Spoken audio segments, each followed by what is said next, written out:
stand, like I'm holding a match to the bridge here in my hand. I pull away when it starts to feel like quicksand. I cover up my panic with the well laid out plan. Feels like every beginning has an already planned end. Welcome to Problematica. Here we go again. Here we go again.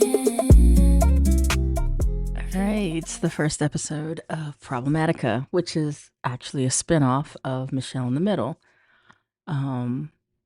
which I worked on the end of last year as I went back into therapy. Therapy to deal with grief, to deal with anxiety issues, PTSD, all that fun stuff. But through the process of therapy, I realized that I have an avoidant attachment style. Yes. And it has been the foundation of every relationship I've ever found myself in. And not just romantic relationships, but work situations, friendships, everything. And it was news to me. It was a surprise because the way avoidants are identified or shown in the public, like they're the worst. You have all these videos and podcasts and ways and how-to experts and coaches on how to handle and deal with an avoidant personality type. And for me, when you listen to those things, you think, wow, that person is horrible. Who purposely goes around and just hurting feelings, breaking hearts, and just disappearing and ghosting, right? And then I found myself in one of the most important relationships of my life, who is also an avoidant. So I was able to see from the receiving end what that looks like too, and it is, challenging. But when I was going through my therapy journey last year and realized and found out, and for anybody who's going to end up in my comments as you listen to this podcast series saying, girl, you need therapy, I do. And I use her. I have an amazing therapist. She's based in Atlanta. I love her to pieces. And she deals with my ghosting because I do ghost my therapist too. That's actually a title from one of the episodes from Michelle in the Middle, that I ghosted my therapist. So it's just not unique to romantic relationships. These attachment styles show up in different places as well. This is just going to be from my point of view, my experience. It's a continuum, it's on a scale. Some people have tons of the challenges, some people have small amounts. I think I'm kind of right in the middle. But just being able to say that, having awareness of that, and having accountability to what that way of being has done for relationships in my past shows the strength of my therapist because I'm very strong-willed and hard-headed. I am at the finish line for my psychology, a PhD in psychology. So, she thinks she knows every damn thing. Yeah, sometimes I give off that energy. So my therapist has to be very in your face, and she kind of is in the most softest ways.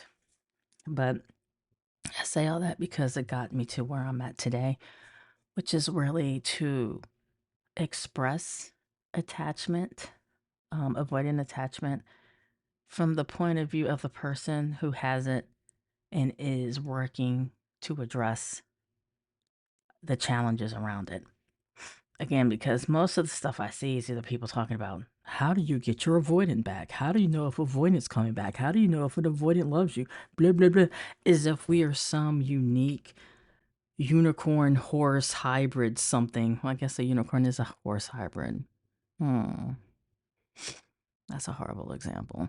But as if we're some like diabolical little monster that you have to keep in a cage, and you have to do things to get it to do things. And it's not like that. At least not from my perspective as somebody who has it, and as from the perspective of somebody who has been connected to somebody who has it and has friends who have it. Uh, Bottom line is, we're individuals who have learned that attaching isn't the safest thing. That's really all it is.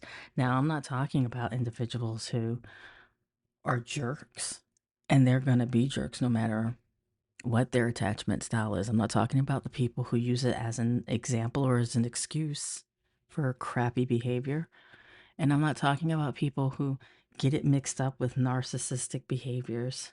I'm not talking about those or to those. I'm talking about people who want to learn how to identify it, want to learn how to address it so they can have healthier connections from the person who has the avoidant attachment style and from the people who love the person who hasn't. We are not something that you keep in a cage and we have to monitor how you act, and it's not like that. Bottom line is, we're looking for safety. And so that's what these pods are going to really be talking to. They're going to be talking from the point of view of an avoidant, a recovering, I'll say that, a recovering avoidant. But sometimes you have you slide back sometimes. But also just for people who are learning more that, hey, maybe I have this challenge too. And for the other side, like, okay, what do I do with this? What, do I stay in the fight and carry on and hopefully that person like gets it together, or do I bounce because my sanity is worth more? And you don't have to listen to a series of pods for me to give you that answer. I'm gonna tell you straight up, if you feel you're being disrespected, if you're feeling you're being abused, and if you see that the other person isn't making any attempts, strides, or movement forward, or even acknowledging that they are dealing with some of those personality types or traits, rather, or behaviors, then you probably need to leave and not try to push through it, because at the end of the day, it's going to fall on you having the desire to kind of be uncomfortable. Because there's going to be times where it's going to be uncomfortable, right? Even for the avoidant, it's uncomfortable. I know from my point of view, when I feel like I'm about to ghost, back in the day, there wasn't any heads up. It's just like, this is feeling, it's met the threshold of whatever that threshold is, and I'm out. Versus now, I'll have a conversation. Well, I'll talk about what it is that's the challenge, and then at that point, we are going to either address it or I'm going to step away, right? And in that space, that's really not from avoidant tendencies, because you're having communication, you're talking, and that's key. That is key. So if you're an avoidant attached person listening to this, communication is key. If you are with the person you feel that is your person and you don't want to hurt them or further hurt them, communication has to be a top priority. We tend to run, we, meaning the collective of avoidance, tend to run when we do not feel safe. So, if there's a time or a situation where you're starting to feel unsafe, right? And depending on how self aware you are, you'll be able to determine. Like for me, there's different behaviors for me that I'll start to do around that person where I'm like, okay, I'm not safe. I don't feel safe right now. That is the moment where having that self awareness is key so you can have a conversation. So, having the conversation to resolve that not feeling safe, you are now stepping away from those previous avoidant tendencies, right? Where you just disappear until you feel safe on your own and then come back, because that's the cycle. Avoidants tend to leave until they feel safe on their own, steady their ground, and then they scoot back over, and it's not helpful for the person who's getting left. So, I say all that to say this podcast is not going to be one of these that are going to be bashing avoidance, because Why would I do that to myself? But it's also not going to be one that's, this is how you, it's not a how to manual for your avoidant. That might be the title. Um, we're not people that you have behind the glass and you're just observing what are they doing, blah blah blah. Now on the Substack that this is attached to, I will have the science behind it and the neurobiology and the neuroscience behind why avoidants are who they are. But the pod specifically is just going to be um memoirs, right? An expression of what it looks like from our side. And we're not these monsters that a lot of the literature, I wouldn't even say the literature, as in empirical data, research, journals, not that, but you'll see so many people who claim to be coaches for avoidance. That's interesting. Um, Coaches and charging people so they can teach you how you're supposed to interact with your avoidant.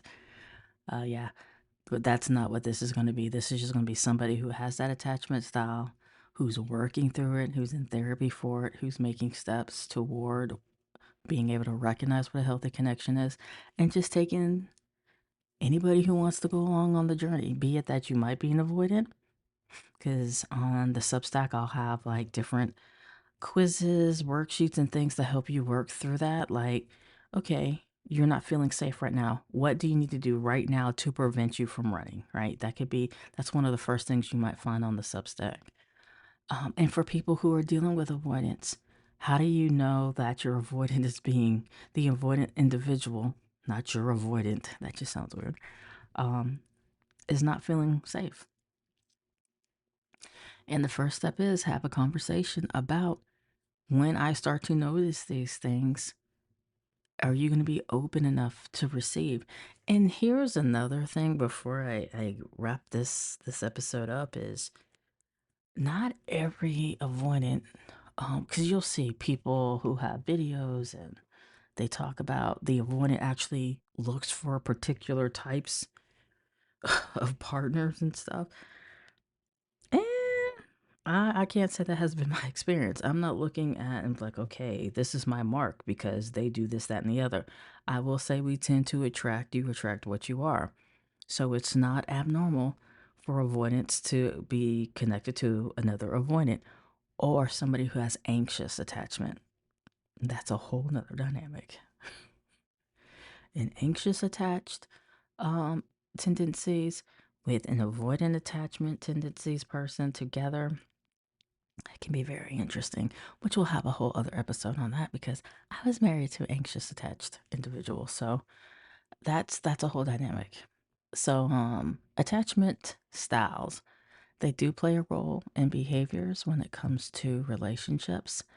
And if you find yourself in a situation where you're the runner, um, you might find something helpful here in the pod, here on the Substack, here on the website.